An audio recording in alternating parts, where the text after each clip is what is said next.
Well, Julia actually doesn't want an introduction because she introduced herself yesterday and she knows everyone already. So she's just going to start. But I think we should welcome her and start the conference. So please join me in welcoming Julia. Well, hello, good morning. Thanks for making it back. I guess, as I said to some of you over lunch or dinner, I also mentioned it briefly yesterday in my introduction. So this is part of a project that I've been pursuing this year. That's the reason why the British Academy has been able to fund this conference. And I didn't mention much apart from the title yesterday, but just to give you a little bit more of an insight into what I've been doing. And actually, you were asking me what this image has to do with anything. Basically, I've been tracking the influence of Taoist ideas in early 20th century German Jewish thought that were directly and indirectly related to the emergence of early critical theory, specifically Frankfurt School. And what's important for me in this context is that the ideas aren't the trajectory of these ideas and what they did in the context of early critical theory can't really be understood by a comparative approach.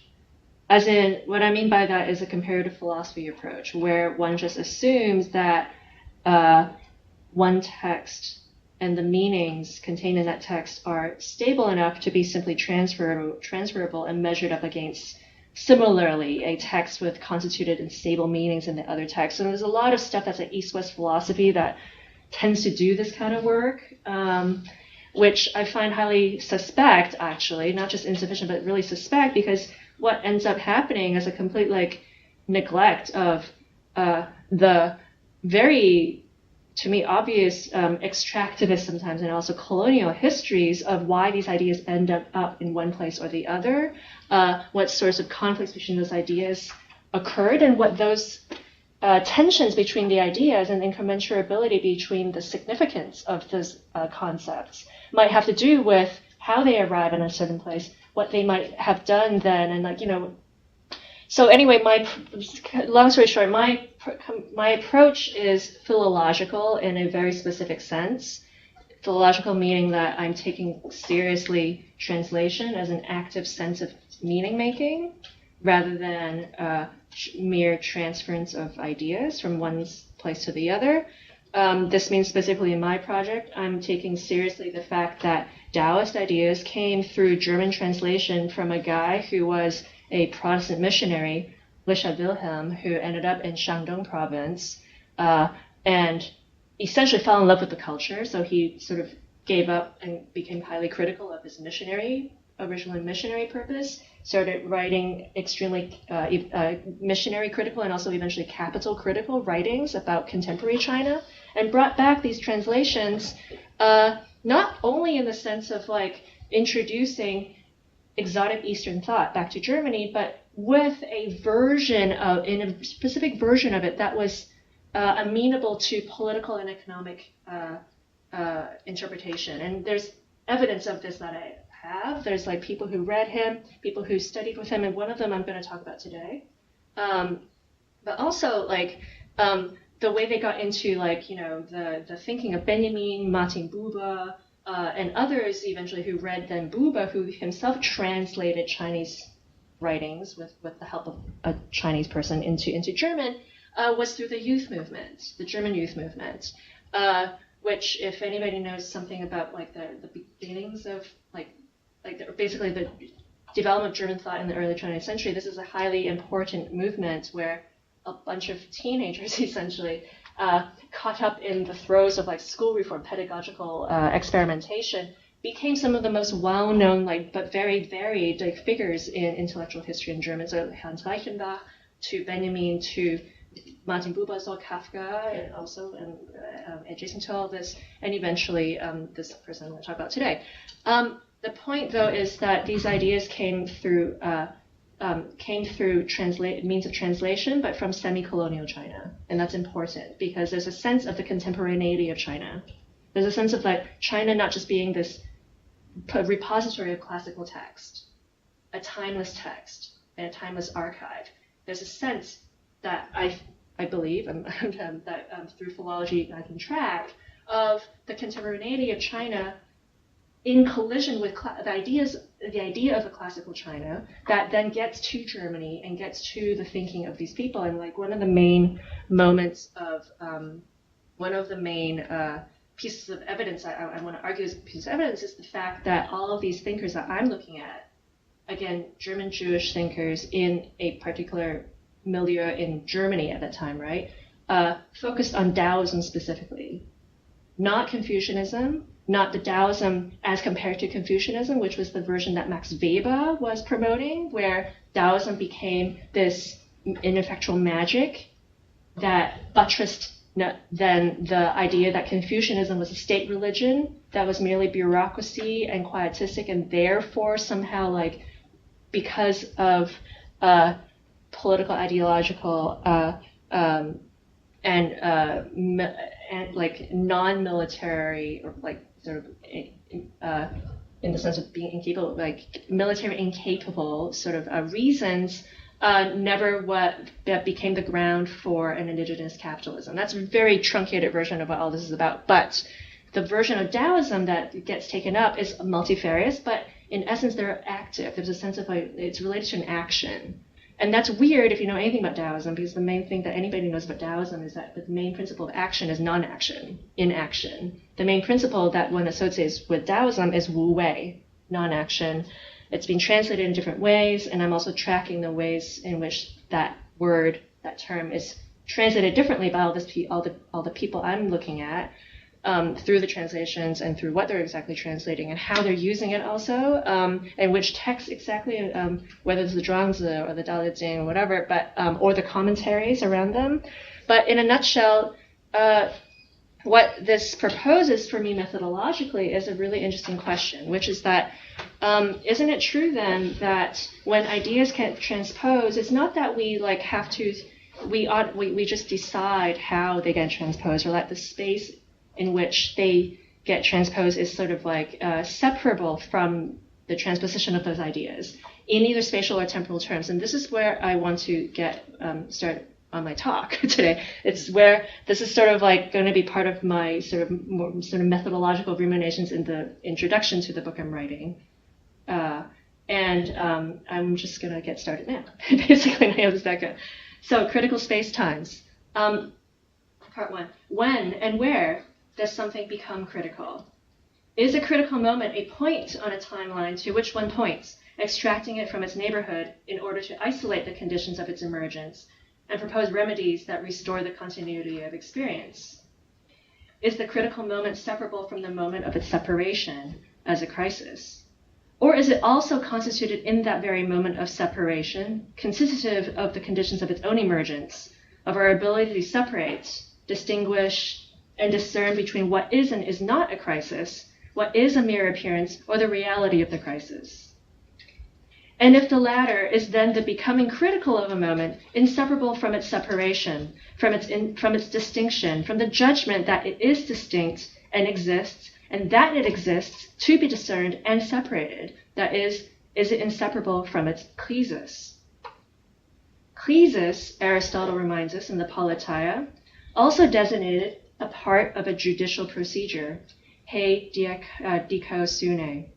Tu dikaiouklesis was a decision of what is right, by which human beings freely elect for themselves the good life by deciding between the life augmenting and the life diminishing alternatives that are presented to the community in deliberative speech, and in deciding this, thereby abstracting the good life from life that merely is. Those who decide for themselves decide which option is right, dikaios. Justice, dk, is the procedure by which one option is privileged over another. Having the faculty of language alone is insufficient as a guarantee for achieving a life that augments the individual and community. It takes a crisis to consolidate the polis. And since living and speaking with others thus always stands in the choice between life that augments itself and sets its own ends, and life that merely is, and moreover does this in the name of justice while betraying the speech that lays bare all of life's possible paths to justice, crisis also lays bare all those who are unjustly denied a life, among others, as a matter of the decision against speech that has not decided, not being prejudicial, and not being not neutral in their favor. Judicial procedure means the decision of what is right. He dikaiousune tu dikaiokrisis. This means that the critical moment is inseparable from the act of judging that decides in favor of those who can set their own ends what is right, and organizes the civic community accordingly. For those without the facility to decide for themselves, to choose their own ends, or even to be presented with such a choice, has there, in fact, ever been a crisis? In the long career of the idea of critique, critical moments, and crises, this question has hardly been raised. For being self-organizing and having the power to judge that there is a crisis and put things back in order has encompassed all of what it means to be human with the absolute right over the use of our own reason, living amongst similarly constituted beings. In fact, there is even a certain globality to the thought, and this is the first critical space-time I want to look at. Kant, whose name has been granted auratic status to the term critique since the end of the 18th century, did not only proclaim that our aesthetic judgments are structurally articulated in a universal voice, for which reason he could say then that we were amenable to morality as a species.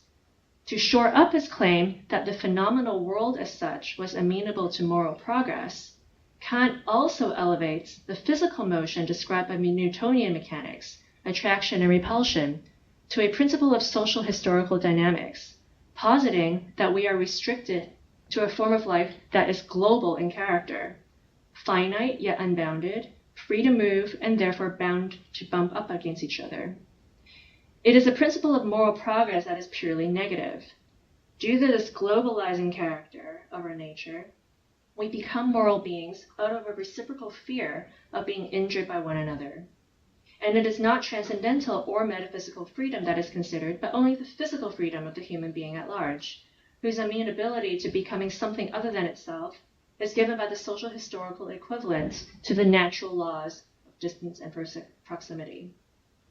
In the absence of a divine guarantee, human history guarantees its own moral progress by means of the principle of its natural history, the principle of a system of checks and balances, which in his writings on universal history from a cosmopolitan view and perpetual peace, Kant leaves to mercantilism to deliver, that is, the idea that on a terrestrial surface, where human beings need to spread out and propagate and inevitably come into conflict over resources, the self-interest in maintaining trade relations will lead to moral progress or peace.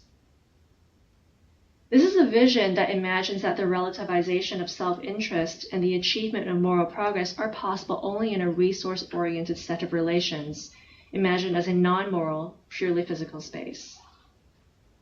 It is moreover a vision with which we are familiar with from the iterations it has gone through in the history of critical thought. Marx, too, shared the view of the global as a set of relations characterized by mutually provoked, resource-driven trembling or quivering. The forces of production always happen in concert and are ineluctably social. Because all humans are implicated in global relations, every increase in the forces of production will have an effect on every other part of the world. Humans are in relations to one another, and this is what production corresponds to. And because in our time, capitalism has the objective tendency and interest to conceal these social relations that correspond to the forces of production, in the hope of preserving them for its own interest, these are, of course, the relations of the owners of the means of production to those with nothing but their own power of production and time to sell. Critique has the task of undoing the entirety of social formation inasmuch as it has been arranged by the economic structures underpinning capitalism, the bourgeois mode of production, including civil society. And it has the task of demystifying the account that political economy gives to the relation of power and material in order to clear a way for the forces of production to naturally develop. I think the word is naturgemäß, developed to a point of revolutionizing all relations. Hi, Sumi? What was that? The vision of human history propagated here is not one of bourgeois equality, but of absolute human equality, which is to say of the absolute inequality between human beings. There is no action, again, that I do that will not affect everyone else on Earth. And this in itself demonstrates that humanity as a whole is nonetheless one. And it was the only account of human history in the 19th century that was not fundamentally racist. Yet the science of history is, by Marx's account, inextricable from the empirical condition of the subject, from its situation in contemporary conflicts, which begs and has begged the question, whose objective state of conflict does critique bring us to recognize, and for whom does critique bring into awareness of the impermanence of contemporary forms of life? For life that merely is and is non-productive in the sense of not being at the right stage in the history of human modes of production, will a decisive character have been produced at all in the crisis? And will a crisis have been made recognizable at all? Now, moving on to part 2. I don't know how to turn off the sound. It's okay. If it's Sumi, I don't know if you can turn off your mic for a second. So anyway, part 2. Thus I reiterate, when and where does a critical moment become critical? And for whom? Here I want to propose that among the various answers that heirs of the critical tradition that have come up with this to this answer, there are a few in particular that deserve attention, not least because of the otherwise inapparent connections between them and the broader trajectory taken by critical theory during and since the 20th century. So what I'm trying to say is that there are many more than what I'm going to talk about. The ones I want to address are the ones that are interlinked in a specific way. It is also my contention that taking stock of these connections is invaluable for gauging the stakes of the various attempts one might make at pluralizing the space and time of critique today. For instance, multipolarity. This is the second critical space-time I want to look at. This came up a couple of times yesterday already in a couple of people's Q&As or presentations. Multipolarity, which has gained traction in popular and left academic discourse as a rejoinder to what its proponents designate as the Western, quote-unquote, interpretation of democracy and the universality of human rights. In the words of Chantal Mouffe, the preponderance of Western, quote-unquote, universalism and the hegemony of the United States have been left unchallenged since the end of the bipolar world order. Faced with the prospect of the unchecked spread of liberal democratic cosmopolitanism, which she associates with the what she calls pseudo-universalism of U.S. American global interventionist politics, and more broadly, quote, a rootless universalism and individualism, world citizenship, and the negation of territorial or cultural borders, Mouffe suggests, among other things, 2 interventions of particular interest, I think, to us. First is accepting that the liberal political language game, which, according to Mouffe, Richard Rorty and Jürgen Habermas alike promoted, in spite of their differences, in order to assert, ultimately, the superiority of the Western model of liberal democracy, that itself, this idea of this, that there's a political language game, demands the acceptance of the possibility of a plurality of legitimate answers to the question of the good regime. Note, by the way, that this is not a separation or combination, like there's not a separation or reprioritization between the relationship between right and good. For Mouffe, rather, this means acknowledging other cultural determinations of what is good as also legitimate, that is right or correct, what I was pointed out earlier as the Aristotelian dikaios, as well as other versions of decision-making that are embedded in other cultural parameters, all of which she presumes to be less individualistic and more cooperative. Bracket that for a moment. The second intervention she proposes that I think is worthy of particular attention is that we should turn to Carl Schmitt's concept of multipolarity, as the person who originates this term, as the version of pluralism that is best placed to replace the flawed models of cosmopolitan democracy and global civil society, and avert the international antagonisms in global civil war that Mouffe sees exacerbated by the universalist approach. Mouffe, and others with her, interpret multipolarity as an expression of anti-imperialism and a genuine democratization of international relations, and quote, agonistic coexistence between different regional poles with their specific institutions, rather than the antagonism inhering in the cosmopolitan project. But not only is it worth noting that something in this concept of multipolarity has led its popularized version, which has by now found its way via Alexander Dugin to Vladimir Putin's policy speeches from just last week, to readily designate a zero-sum game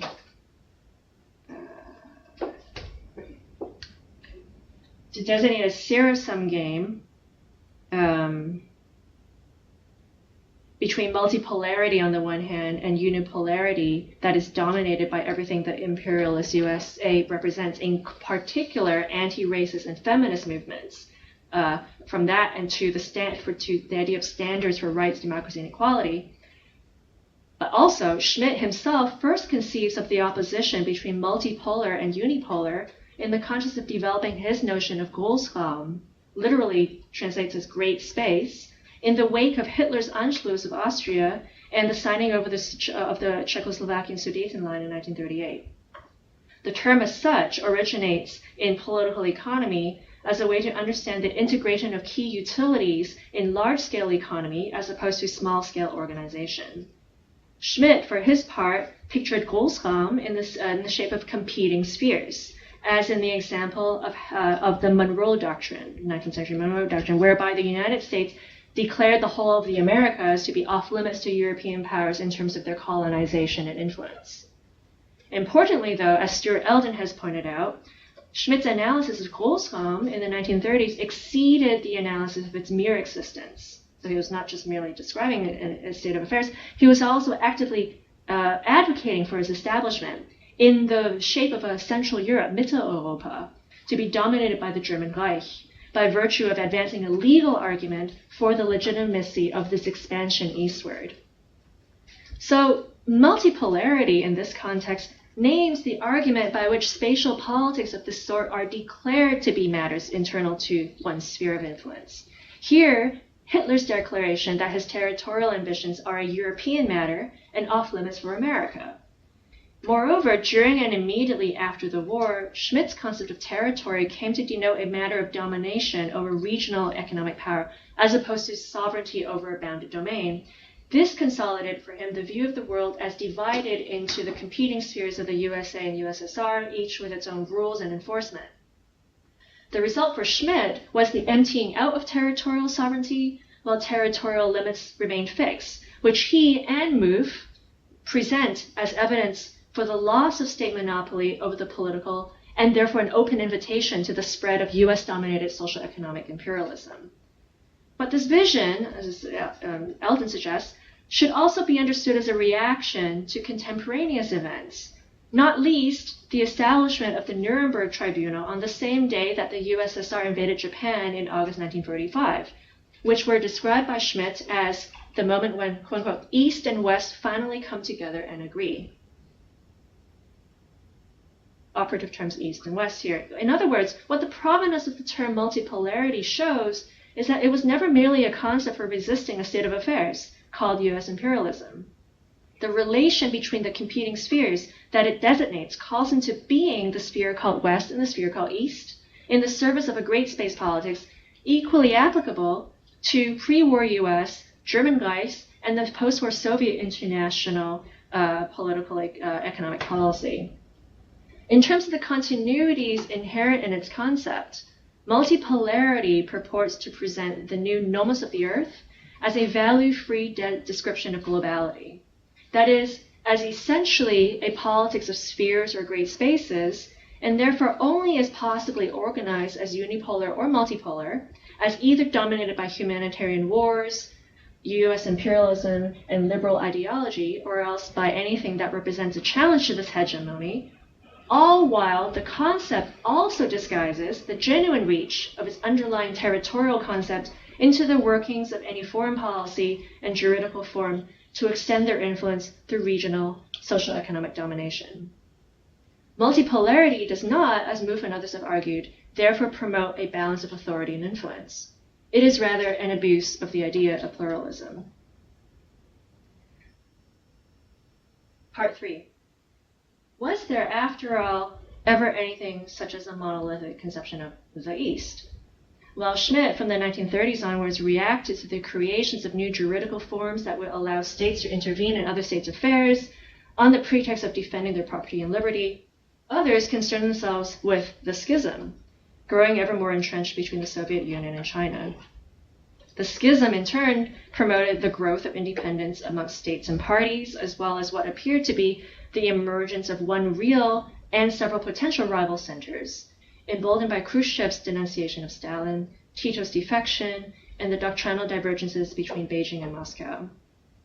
The name that was given to this crisis by 1962, and this is my third critical space-time, polycentrism, has several provenances, as the historian Walter Laqueur notes. First, as a term coined by Italian Communist Party leader Palmiro Togliatti in an interview in 1956, then again by Togliatti at the 22nd Communist Party of the Soviet Union Congress in 1961, at which then he declared that the spread of communism to distant countries and the great objective differences in the methods and conditions of work made polycentrism absolutely necessary. This, what he said, in turn provoked a response from the French communists, who rallied around the necessity for unity against factionalism, to which then Togliatti then replied that an assembly of Comintern party leaders had suggested establishing regional communist centers, but that this suggestion had come to nothing thus far. So polycentrism, wavering between diagnosis, resolution, and exacerbation of the fact that the bloc had no one center, yet not several centers either, polycentrism, in Laqueur's account, also therefore stands for openly questioning the inherent stability of a world system, and for speculating that what the present conflicts express is in fact the emergence of a new international order in the process of being devised to encompass divergent interest, hostility, and open conflict in the system. According to Laqueur, the ensuing analyses into polycentrism's causes commonly pointed to the different stages at which Russian and Chinese social and economic development presently found themselves. One reductive conclusion from which was that once China emerged from its present Stalinist, that is, backward phase of economic development, the objective basis for the conflict between Beijing and Moscow would then be eliminated. A more complex conclusion that then this backwardness of China thesis took into account the contribution of emergent independent and quasi-independent communist centers in Africa, Southeast Asia, and Latin America. And according to this more complex argument, Laqueur remarks, communism's success proved its undoing, for communism is Africanized, this is a quote, and Asianized even faster and more thoroughly than Christianity. It is a secular movement and therefore in greater need of adaptation. Cultural factors, he calls this, and fear of undue influence, particularly from Beijing's proposal for an Asian co-prosperity sphere, also led to a proliferation of stances and debates at international gatherings, from the Afro-Asian Writers' Conference in Cairo to the Afro-Asian Solidarity meeting in Gaza, disrupting the picture of a clean split between East and West. Long after the objective basis for this ideological schism ceased to be, polycentrism's polymorphism has facilitated a similar afterlife in contemporary development theory, where polycentrism is today postulated as an alternative to multipolarity, albeit at a much increased scale. If multipolarity describes competition in the colonial world between Western powers that share the same civilizational framework, polycentrism describes centers of power that belong to multiple civilizational frameworks.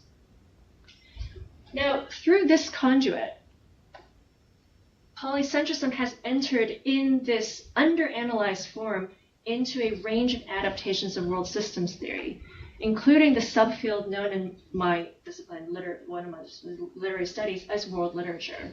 So this whole world systems, anyway, don't get me started, world lit, anyway. In a footnote, though, so I'm referring to this book on polycentrism that Lecoeur puts together. Right? In a footnote, too, though, Lecoeur makes an observation that, though obviously meant as an aside, holds a far more intriguing prospect. He notes that the Great Soviet Encyclopedia also has an entry on polycentrism, referring to the theory about the origin of the present human races from the different kinds of Neanderthals, which developed in a parallel way in the direction of the present species of man. End quote. And despite first appearances, as he continues, such a theory of human species development is not altogether unrelated to the factors of, quote, cultural heritage and national peculiarities in polycentrism's spread. Let us re-examine what these cultural and national factors are. They are, according to Lecoeur, the fact that communism succeeds where it adapts, which disrupts the East versus West picture of the spheres of influence theory of development, and that national characteristics on the level of views on war, and notably agriculture, have created multiple versions of communism. The comparison with the development of the Neanderthals as a parallel movement to and heading in the same direction of present-day humans makes a subtle yet incisive point. That polycentrism signals a pluralism of local struggles in which war is considered on the same level as agriculture. So, concerning resources, but in a geographically contingent sense, and also a path towards modernity that leads to nowhere, inasmuch as it leads to its absorption and disappearance into the story of the species that makes it into the present time. And here's these are clearly my interventions here. The Neanderthal is a sign from the natural history of the human being.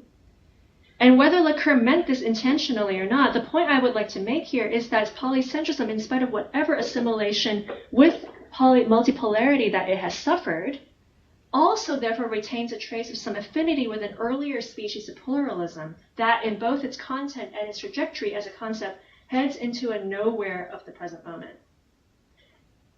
This species of pluralism was, in final critical spacetime, given the name multilinearity in 1957 by Carl Wittfogel, the guy I was referring to earlier, in the book for which he is best known today, Oriental Despotism. But Wittfogel was also a prominent member of the early Frankfurt School, though by the time he participated in testifying to the McCarran Committee in 1951 on the purportedly subversive activities of a purportedly communist colleague, he had become a persona non grata with Horkheimer and other former associates. In the final chapter of Oriental Despotism, Wittfogel schematizes a type of society that he finds peculiar to China, arguing for the necessity of this typology for the understanding of changes occurring in the East on the basis of a multilinear pattern of evolution in the past. The groundwork for the societal type he identifies in China was laid, however, as early as 1924, when, in his book History of Bourgeois Society, he revives Marx's and Engels' notion of the Asiatic mode of production in the context of an anti-positivistic and anti-Weberian theory of the emergence of the city. Marx, he argues, was hesitant about the possibility of prescribing an unchanging developmental course for all peoples as a passe-partout for all historical phenomena because, number one, the Asiatic social body was economically distinct from the ancient or medieval. Two, the state today, that is, the political superstructure, changes with its geographical borders, so the idea of the state today is thus a fiction or an illusion. Three, the economic relations of whose expression the city genuinely is differ from land to land. On this last point, Wittfogel elaborates, in the context of his critique of Weber, that these economic relations not only differ, but also change, that is, have a historical character, grouped around the particular forces of production to hand. They are thus not only feudalisms that everywhere look different, depending on the tract of land they refer to, but also thoroughly different social and political forms of life growing out of them, specifically the relations of sovereignty and dependency that congeal in then specific state forms. Wittfogel here cites from the third volume of Capital, the economic basis for these social and political forms can show never-ending variations in stages in its appearance through countlessly different empirical circumstances, natural conditions, racial relations, external historical influences, etc., which can be grasped only through the analysis of these empirically given circumstances. Thus, in the Near East, South, and East Asia, and the state takes the form of what Wittfogel calls a construction bureaucracy, Baubürokratie, which he then later also calls the hydraulic bureaucracy, Wasserbau-Bürokratie, as distinct from the slave capitalism of antiquity and the mature feudal society of the European and Japanese Middle Ages. In China specifically, this was typified by a share that the nobility had in the bureaucratic administration and regulation of the tremendous intermeshing irrigation systems, leading to a collapse of state and bureaucratic forms into a hydraulic bureaucratic administrative state, which then, therefore, weaken the immediate oppositional positioning between peasants and nobility, and therefore, in turn, removing the impetus of for what in Occidental feudalism had led to the expropriation of small farmers and the development of the necessary condition for an indigenous industrial capitalism, i.e. the free wage labor. If that was a mouthful, that was just basically rivers, irrigation needed,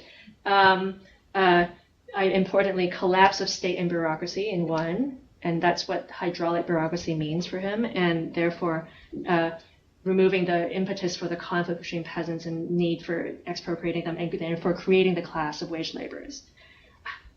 In his following book, in the book that immediately follows this, which is called Awakening China from 1926, which he completed in the library of the then newly established Institut für Sozialforschung in Frankfurt, Wittfogel adds, as an explanation, the centralized taxation system and the economic power resulting from this large-scale infrastructural solution to an essentially agrarian problem. So again, I think that the important part is that it's an agrarian problem, the solution to this agrarian problem that begets this entire, eventually this taxation system and the collapse of state bureaucracy. My point is this, though, not so much how accurate or not accurate Wittfogel was in this portrayal, but in what directions the career of his idea had lead. Over the course of the 1920s, the revived concept of the Asiatic mode of production instigated much Soviet discussion. But by 1931, Stalin had rejected the idea of a functional bureaucratic ruling class as un-Marxist, as it, according to Wittfogel's own account retrospectively, it endangered the Comintern's project in Asia's colonial countries, insisting then instead on a feudal, that is, backwardness of China interpretation of the phenomena. To which I say so much for the polycentrism qua counterpart to multipolarity viewpoint. Now, in the same year, in 1931, meanwhile, Wittfogel completed his doctoral thesis at the Institut für Sozialforschung under the partial supervision of Richard Wilhelm, the aforementioned translator of Daoism, etc. And the doctoral thesis was called China's Economy and Society, which argued that the writing of history must always commence with the consideration of the natural conditions in which human beings find themselves, their, quote, actual physical nature, to explain the non-simultaneous, synthetic character of Asiatic capitalism when it eventually did arise from the collision of indigenous movements and Western imperialism. By the time of his article, entitled Theory of Oriental Society, which was published in 1938 in a Zeitschrift für Sozialforschung, that's the main journal of the Institut für Sozialforschung, Wittfogel was outlining a version of critical theory that emphasized the spatial and historical context of phenomena. Emphasis on the spatial here. This, he argued, was the method that could capture not just crisis in its being, but crises in their multiple paths to emergence, correlative social forms, and, once they manifest, the possibility of their self-perpetuation without end, thwarting the augmentation and growth leading down the path to the forces of capitalist production. fourth and final part. Again, the point is not so much Wittvogel's accuracy to me, as the trajectories taken by his ideas, of which I will just cite one. One of the upshots of the theory of hydraulic bureaucracy was that it makes sense of various mentions of water as action in a number of classical texts. For instance, when feudal lords unleashed floods on their rivals by letting excess water flow into neighboring states, provoking massive peasant revolts in response and prompting the Qin state to build the extensive canal infrastructure leading to the emergence of, eventually, the Chinese bureaucratic state, which would be what Wittfogel calls despotism. Actually, not him, Engels, but yeah, he revives it. One of Wittfogel's first readers was Walter Benjamin, who in a note composed shortly after the completion of his study of the origin of the German Trauerspiel, laid out the intention to expand on the topic of, quote, organization, centralization, and intrigue, with the help of Wittfogel's History of Bourgeois Society. Now, organization and centralization, those terms, are nowhere discussed in Benjamin's study of the Baroque, while intrigue, which obviously is discussed famously, transforms into, in this note I'm referring to, into the following remark on how Wittfogel will be useful to him. Quote, the connection, spirit of the police, spirit of the executive, spirit of the Baroque. It is not the idea of the parliament that contains the categories from which the executive energies of the age, together with its resistances and inhibitions, are to be derived, but bureaucracy. Let me just say that again. It is not the idea of the parliament that contains the categories from which the executive energies of the age, together with its resistances and inhibitions, are to be derived, but rather bureaucracy. Not parliament, but bureaucracy.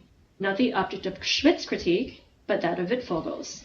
And in the passage that Benjamin cites from Wittfogel, Wittfogel presents the conclusion of feudalism in the European Middle Ages in terms much like those that he explained that of Asia, as the derivation of executive power from organizational and administrative technical uniformity, whose need for total surveillance of its decrees and routine expressions, as, after all, they are to have executive power, begets the police, what he calls, Wittfogel now, an institution of violence, which ultimately penetrated so strongly into all of the expressions of life that the state became a police state, that its entire economic and cultural activity became a pronouncedly police activity.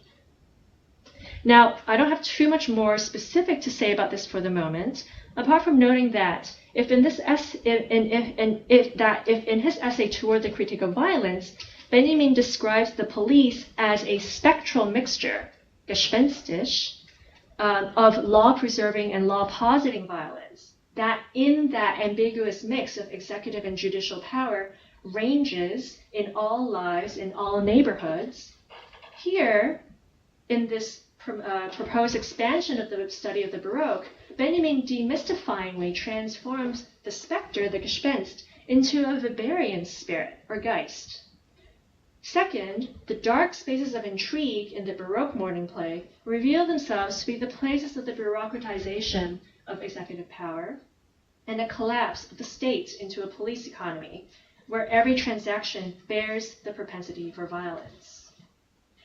Third, and finally, China, that is to say, the critical space-time that has been construed on China's example, explains the emergence of the modern European police to Benjamin. And I'm just going to leave it at there. As I said, there's probably lots more to say about this, including where this argument goes, but I'm happy to tell you about that in the Q&A. Thank you.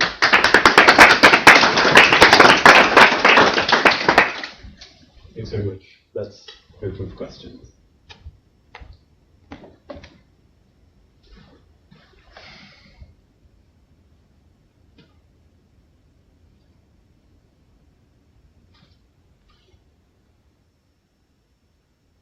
Sure. Yeah, this is not yet a question. You're really raising a lot of stuff, and it's still a mess in my head. But I'll try to, invite you to say more, because I'm extremely excited about the idea. that to, for example, Benjamin, you said that he argues that the police force, the rise of the modern police, or the subject of the critique of the violence actually came from China. Yeah, I'd like to make that very strong statement. I don't think it's as strong a claim as that, but yeah. That really blew my mind. So I would love to hear more. How did he make that jump? I mean, you tried to elaborate it.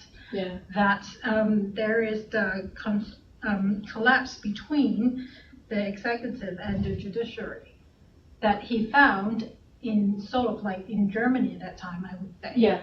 During the Weimar. And then leading up to whatever is going to happen in the 30s and 40s, that was in the 20s. So all these things make sense in a German kind of framework, which I totally understand, and his position. But you are saying that he tried to appropriate whatever he learned about China into this picture and justify his analysis of his own current society, which also makes sense rhetorically.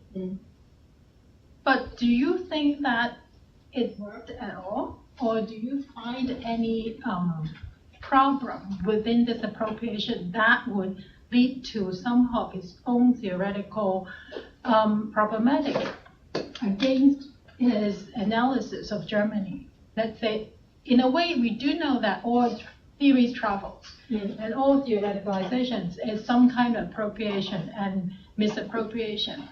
But that also, well, come back to some of my questions yesterday, is to what extent this kind of totality, right, totalization, to allow certain critique to take place, which we discussed yesterday, actually would never be able to grasp your own problem in an accurate sense, because this kind of totalization is always at the same time a mis-totalization too. So this is a mess here. I just wonder whether you want to say more about it. Yeah, no, thanks. That wasn't a mess at all. I think that was a really important question for, broader methodological question, as well as what I'm proposing to do does to change anything about how we do critical theory in our own space and time, so to speak, right? I think what I'm getting at is I think one of the final questions that you posed, how does it change anything about our own situation? Well, I think if it's true, according to the philological evidence, that just like he would have drawn on ancient Greece, he also drew on ideas from China. What makes it so different that the Greeks would be more appropriate to our own situation, apart from Hodelene, okay? apart from what Hodelene imposed, than reading about China, which was in the news all the time. So that's the question of what is it about our own time that we consider impervious to questions coming from the East, or China specifically, as opposed to any random, remotely fragmentary reference to Greece, right? So this is a very German question, but also it's a much broader question about where we think our civilizational frameworks are centered and what the limits are.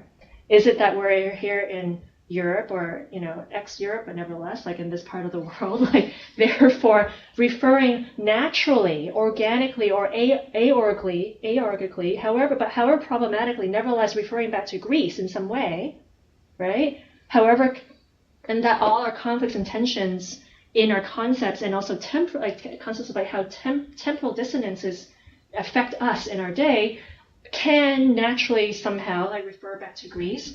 And what stops us from thinking that referring to something like China is somehow something completely different, right? And I think there's a historical argument to be made that's, I think, a lot obviously easier because there's a lot of evidence than a systematic philosophical argument, which I'm still working on. But the historical argument is literally that and very few Germans seem to know this, but China was partly colonized by Germany, right? I think, yeah, exactly. I think Chinese people know. Lots of Germans do not know. I mean, Germans, I think we had a conversation over dinner last night, like Germans, why are they concerned about post-colonial theory all of a sudden now? I think because they came to a realization late that they were a colonial power at all. And nobody knows, very few people even know that China was anything contemporary. But actually, in Die Rote Fahne, for example, in like one of the leading German communist journals, where people like Wittfogel, but also like Karl Kraus, etc., they're all like publishing in these things. They had like somebody counted like 127 articles on contemporary Chinese affairs in like the 10s and 20s, because this is where one of the few sort of international sort of belated colonial interests of the German Reich was situated, and it was extremely engaged in imagination, even of like Kafka, who read about it who read about issues about China in German language journals in Prague, so like also multiply mediated, because as a Germanophone at that point, it's like, this is the idea of, this is the reach of the empire, and also this is the loss of the empire after Treaty of Versailles, right? So in the 10s and 20s, this is like current news all the time. So I don't understand why this is not necessarily what this means then is what is our own is necessarily expanded, right, to the colonial, to registration of the imperial in the German situation, right? But the registration of like something other than like the national, or whatever that is, like a national in terms of Greco-German national, right? This is what is our own here is necessarily expanded.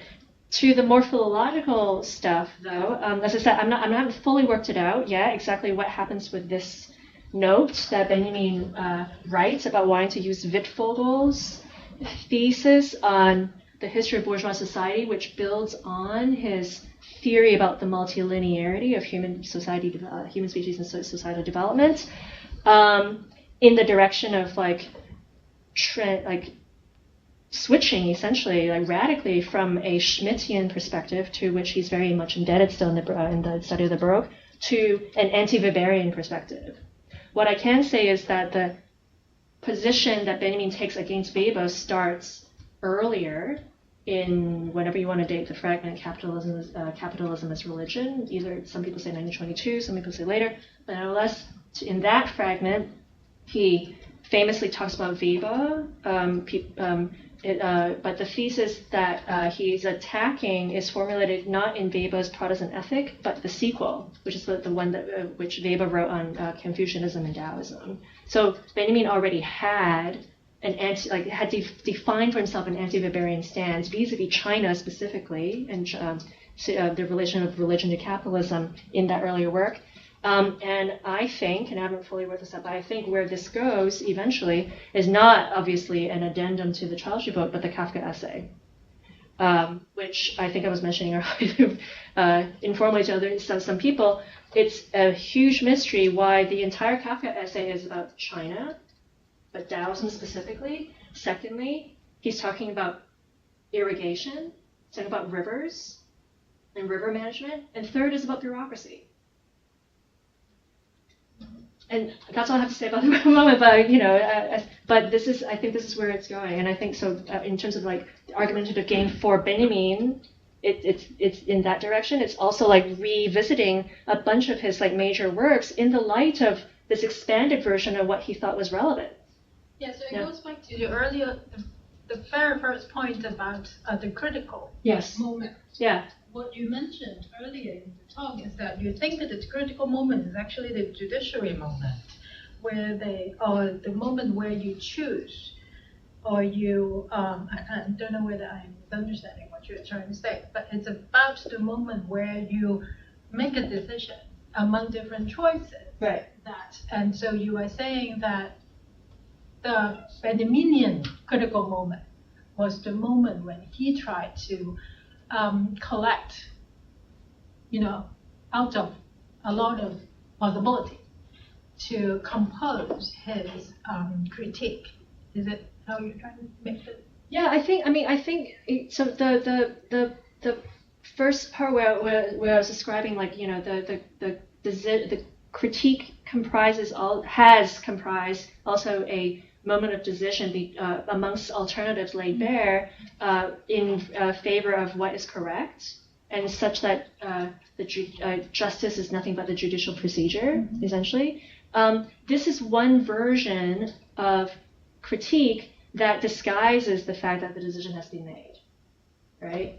Because it is ultimately it betrays the means of reaching its own end, justice, by betraying through the decision the laying bare of all possibilities. So it's always like choosing in favor of a certain type of life that has a teleology to it, like self-organizing, etc., under the guise of that being a universal concept. And that's why it falls under the global and feeds into a version of it that is multipolarity, that nevertheless like heeds still like that leaves sort of like untouched that particular premise. And what Benjamin, I think, is doing, but like through like, you know, trackable through also like what happens later in terms of like the like premise of like polycentrism maybe, right, and also multilinearity, is to recognize that fact, right, that there is this collapse of the judicial and, you know, and the executive in that moment, and that also therefore the differentiation between the analysis that tries to distinguish and also like understand the interplay between the executive and the judicial is insufficient, because that is what the that leaves us on the level of like, you know, the political language game, without understanding like, you know, the limits of that political language game itself. Yes. Actually, I didn't know whether this is useful for you, but as he was speaking, I was also thinking beside the issue where there is this engagement in Germany in your argument with the Chinese contemporaneity, which is related to the fact of the colony of Shandong, and so on and so forth. But there is also a longer temporality to this. So if you see Benjamin not as German, but as European, you're also thinking about an earlier Jesuit engagement with China, which is what then feeds into Diderot and the Encyclopedia and so on and so forth. Where there is an intimacy which is also related to contemporaneity. Yeah. Right? Yeah. So I wondered whether it is possible to, not just in terms of a genealogy, obviously, but in terms of parallelism, whether it's useful to think the earlier Jesuit inheritance. Yeah, that's a great question. I mean, I didn't, you know, clearly I brought up Kant, so there is a, you know, it's a very tricky, like for me, it's a very complex picture, because the way that Sinophilia enters Germany is through the Jesuits via Leibniz, etc., and the a version of universalism that is specifically China-centric, more or less. At the same time, by the time of Kant, you have both you have the construction of a cosmopolitanism based in comparison, when you compare it with his writings on theology specifically, on a differentiation critique, and I guess like what he calls like I forget the exact term, sort of like escapes me at the moment, but it's not enthusiasm, but it's a version of it in as much as he, in the End of All Things, in the text called The End of All Things, Kant talks about the sage as the one that does not make the distinction between the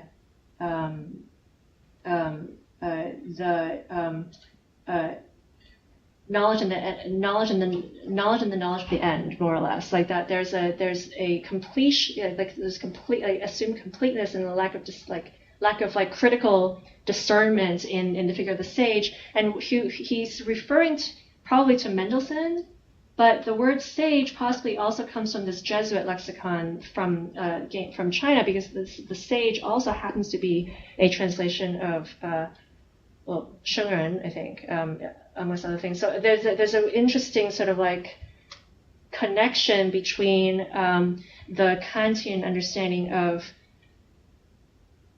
the Haskalah, right, and the Jesuit Sinophilic version of the figure of highest knowledge, or whatever. So I'm not a sinologist. There's one where it says but that's one way of connecting the two moments together. Specifically, because I think that it's important that these are German Jews who are like focusing in this particular way on it's not just Germans, it's like German Jews who are like revisiting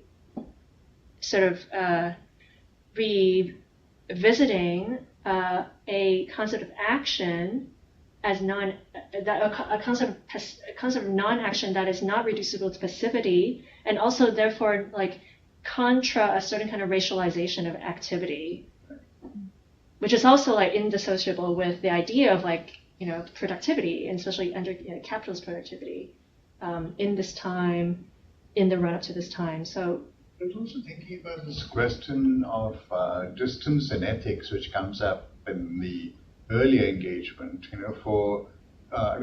Carlo Ginzburg has this beautiful essay on the implications of killing a Mandarin. So the speculation of whether one's actions in France, if one thought about those actions as actually impinging on the life of a person in China, taking a life there, right? Mm-hmm. So would distance mitigate ethics and sympathy? And with Benjamin and his thinking of the police, I was just trying to, that when you think about policing and so on, you are thinking about the body and an impact on the body and constraint in a very intimate and strong way. So I wondered what was happening in the reconfiguration of the relation to China in Benjamin. I don't know whether what I'm saying is clear, just the thoughts that were going through my head. Because earlier there is this question of distance and affinity which are brought together. Would one's actions, if one's actions were to have consequences in China, would one care? Right. Yeah. And here there is this sense of where China is already, in some sense, appropriated into Benjamin's imagination. It becomes a way of thinking through Germany, thinking about Germany. Yeah. Yeah. It's just a. I guess I don't really have great answers to your excellent questions. Just one brief response to that. The whole distance proximity issue is not present already in the version of the globe, right? That whole idea that so in that sense, a question about would it matter if something happened what would it matter to us if something if Mandarin was killed in China is a kind of misleading question in that sense, because the premise of globality is that we are all free to roam but inevitably bumping up against each other. So you imagine what that means for all of us, this illusion that we have distance between us is illusion. The movement, we're not actually moving. We're up against each other, because otherwise there would be no reason. There will be no mutually provoked sense of fear of injury or anything unless we were already pressed together. Free to move but unable to move, right? So it's the action distance thing is a lot more. I think it's a bit more complicated than just assuming that the space that we see phenomenally is that in which those ideas act as well. And then what happens with this version of the police? I need to have some time to think about that a little bit more. It's fascinating stuff. Thanks. We got 2 more questions. Nadia. Yeah, thanks. So there's so much to work through and think about here. I suppose the question has to do with the critical space-time. You mentioned Kant, Benjamin's relationship or hesitant relationship to Kant, and I think, obviously there's been arguments that have been made that what supplements his reading of Kant's account of space-time as forms of intuition, as pre-given, whatever, historically determining rather than historically determined, is basically Marx. The idea that the critical space-time, I think the way that I've understood it in Benjamin is that there's this kind of the now time, this kind of, it's a time of class struggle. This is why I guess what is the comment on that? Because that would be, so rather than one getting mired into, I think with Benjamin, I think the way I get it is that what's interesting about what he's proposing is that there's a kind of cognizability of class struggle that is both universal and experienced, right, in different places, and that somehow could put together or be a way to kind of, cognize all these different space-times, like from China to I don't know where to. So, I suppose my question is about what do you make about the kind of the now time of class struggle as Benjamin's kind of reaction to Kant and neo-Kantianism, and so where does the Marx part sit? Because because that's what I've understood to be, at least, what's interesting about what he says there, or how he tries to kind of open up class struggle in terms of his relationship, in terms of like bringing together Marx and Kant, or kind of forefronting kind of a Marxian account. Because of the now time class struggle is a crisis. Whoever experiences class struggle experiences it constantly as a crisis, right? It's not something that you can get out of. It forces onto you a decision. It is, all these categories, right? From crisis to decision to act. These are there's an imperative that is not historically pre-given, but that's why it has to be. Something has to be done, right? This is the kind of, I suppose the opening up of history, the rupturing of history. So I wonder what you think about that part of it. No, thank you for that question, because that's actually, it's crucial, but also crucial to remember that what he's talking about in terms of like the now time is the now time of recognizability. Yeah. So that the now time of the class struggle is not available as a crisis to those who would engage in this class struggle. I think that's the core issue that occupies Benjamin, especially in the later essays in which this problem arises, like from the 30s onwards. Obviously, the Kafka essay belongs in that period, but the problem, and also the work of art essay, but especially the Baudelaire essay, right? It's in the Baudelaire essay, for example, where you can actually really get a sense of what he's talking about with respect to crisis. It's not like Benjamin Benjamin specifically is not saying that there's a crisis that is available for a class to avail itself of. That's why I began my talk about, with the question of for whom is the crisis, and what is there a crisis for those who are really truly in crisis? Because the whole idea of a crisis is situated in this particular notion of a judicial process that excludes from crisis and criticality a whole set of people who are not auto-teleological, who are not self-organizing, and cannot set their own ends. What about those? And those, if Benjamin, when Benjamin eventually then in the Baudelaire essay talks about, and that's where he talks about overtly the now time recognizability. He's talking about the main issue with what has been conceived as class struggle is making sense of a kind of experience that has become crisis proof. And here actually psychoanalysis comes very much into the fray of how Benjamin's conceiving of the notion of experience here. Experience is not unitary, for want of a better term. It is a version of allaying shocks, right? And if it's the case that under capitalism we have been inured to shocks, then what is the now time of a class struggle, but also part and parcel of the question, what is the now time of how a crisis becomes recognizable to us as a crisis, right? So long story short, what happens to the class struggle, and where does Marx appear then? In that specific version of now time, I think the problem is that he's saying, he picks up on the question that, in the version of the question that I formulated in the beginning, which is that a crisis doesn't appear for those who need the crisis. And this is also not very far from Marx himself, who was interested in bringing about the crisis. Like, the critical theory in the Marxian version of it, like German ideology, I guess, like, is in the intent is to bring about the crisis, to expedite the crisis, so that we can come to a critical moment.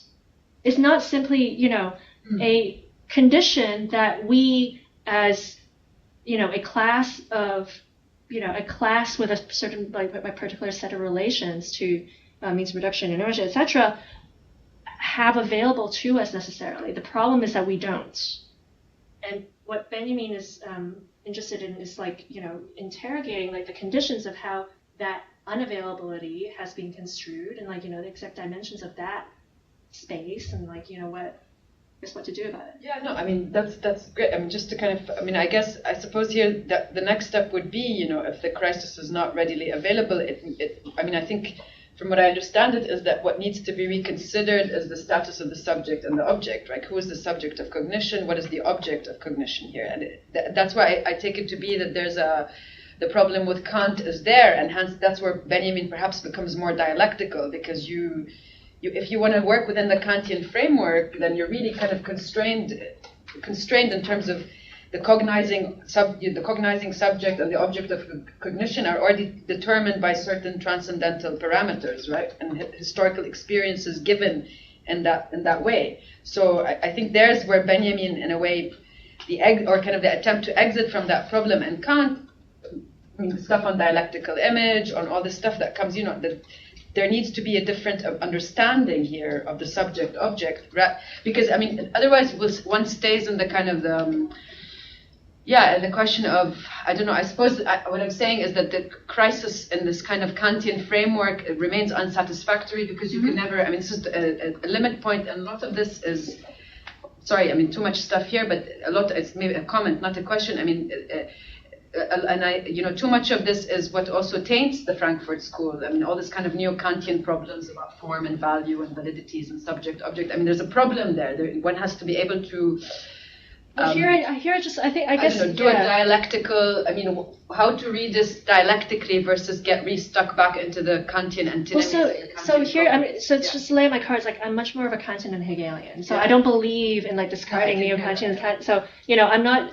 I don't believe in the value that can be gained from pitting dialectics versus, like, neo-Kantianism. I think Benjamin, especially early on, was forged in his extremely detailed engagement with versions of neo-Kantianism critically, right? But also, in ways that you don't, one doesn't really get to understanding unless you deal with neo-Kantianism. And, like, in my earlier work, I've been doing that through mathematics, never mind. But I mean, mathematics and the foundations of mathematics is the questioning of exactly what you're saying, like, the givenness of experience vis-a-vis a certain understanding and reappropriation of Kant throughout the 19th century in the name of positivistic science.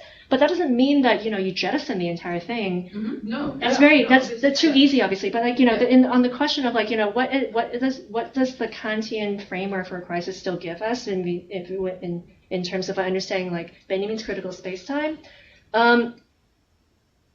I guess I don't, for me, like, it's just like, it's a question of, like, where does the vocabulary even come from then, right? To begin to understand what he's arguing against. I mean, I think Benjamin's extremely clear about arguing against Kant, also against the versions of Kant that go beyond the picture of aesthetics in the first critique, which is, what you're talking about, ideology, space and time, to historical writings. He's never said anything about Hegel, not super interested in it. He clearly has engaged with the Marx, but, like, I don't know that there's this, like, turning point that has him reject Kant or neo-Kantianism, right? Versus, I'm saying, but maybe there's a sign for us to kind of, it opens up a space for us to think about these questions, in a sense.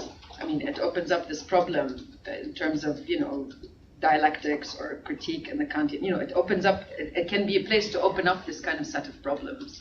Right? Yeah, absolutely. I mean, I like opening up Kant. So as I said, like, it's just me and, like, what partly what I mentioned about also partly, like, what I know Benjamin had spent most of his time thinking about. So his own philosophical training is in neo-Kantianism. Yes.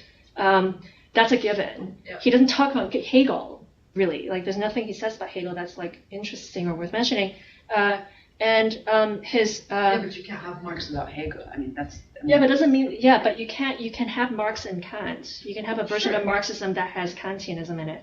And, you know...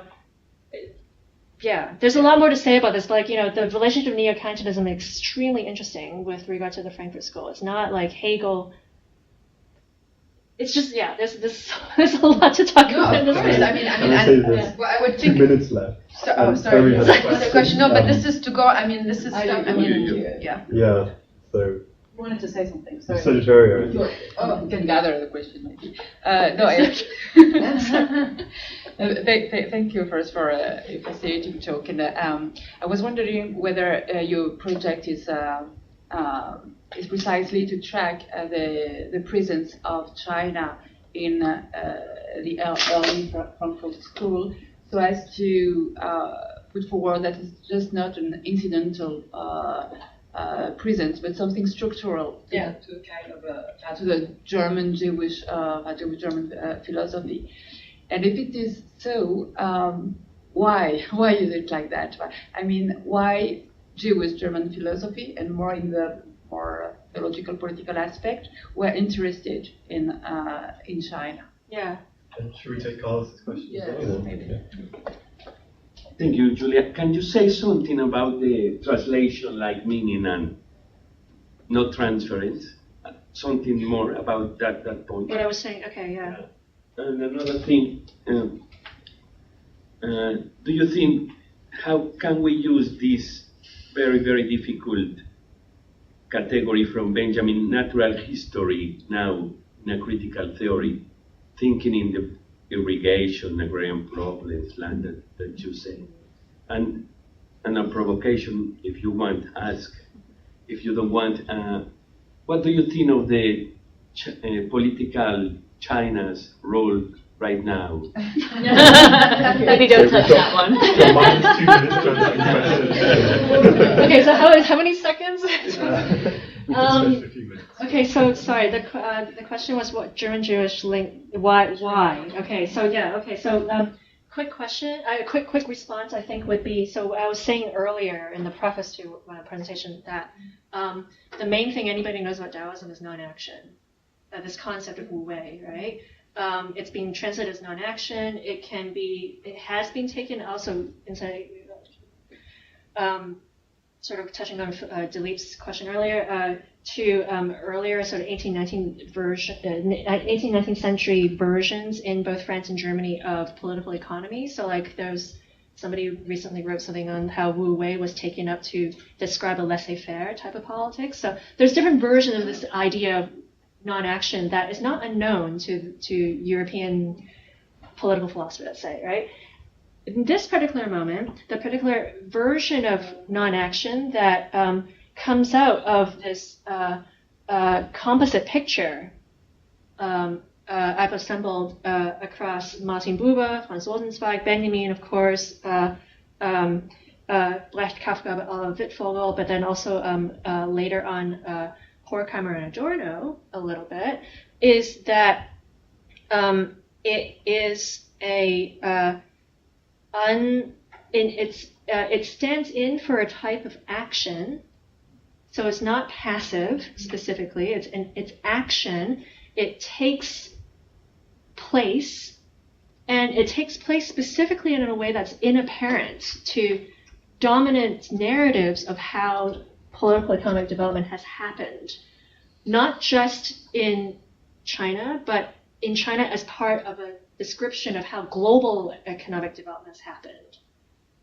By which I mean Max Weber, his version of Daoism says, he talks about China at all because he wants to come up with his theory of the ideal types at that moment. So he's not actually, it's not about China specifically. In fact, the sources that he uses are very disputed, actually. But like the version, like the fact that his evidence is very thin, basically. But the German Jewish version, or like the picture of Daoism that we get from these thinkers of early critical theory have to do with a kind of action that is also without a particular type of messianic horizon. And this is where it gets back to Kant, I think, actually. But also it gets back to, the idea of what is the subject, what are the subjects and objects of cognition in relationship to action, right? What is the somebody who does not do something in the framework of actions that always only ever happen to come to an end and eliminate itself in the course of action along a particular time frame. This is speaking back to this whole the Kantian idea of where time goes, how time is arranged in a sequence, mathematically, like where infinity sits, etc., But the version of action that these thinkers are converging upon is action that challenges the framework within which we have talked about action, such that passivity can be associated with certain racialized forms of non-productivity and non-action. This is also, I think, the explanation of why German Jewish thinkers were interested in this, right? Finally, especially Ernst Bloch actually picks up on this. The inapparentness of the type of action that happens is also associated with a kind of struggle. It's not classically a class struggle in the Soviet sense, which is why I went on and on about polycentrism and why this has anything to do with my project. It has to do with peasant struggles. Now, it's obviously a problem, and then for the Soviets in the 1920s, of how to even think about peasant struggles, because to put it in very basic terms, how do you get past capitalism without undergoing industrial capitalism? And it's kind of like what Carlos was saying yesterday. So these are working class in Latin America.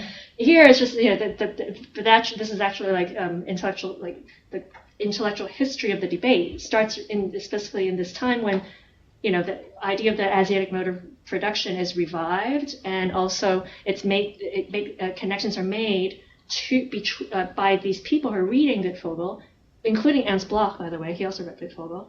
To peasant struggle and what kind of action that is, because it's otherwise inapparent in the longer narrative that we have of socioeconomic development. I think to keep the time. Sorry, yes. You can answer for 30 seconds on your position on China. Sorry, what? Oh my God, no, I don't. Perhaps we can. Later, like that one. But I forgot what your other question. Translation, yeah, I think. Translation and Should we leave that for maybe discussion afterwards? I can come back to that maybe. Yeah. Sorry, Thank you so much. Thank you. Lots to talk about. And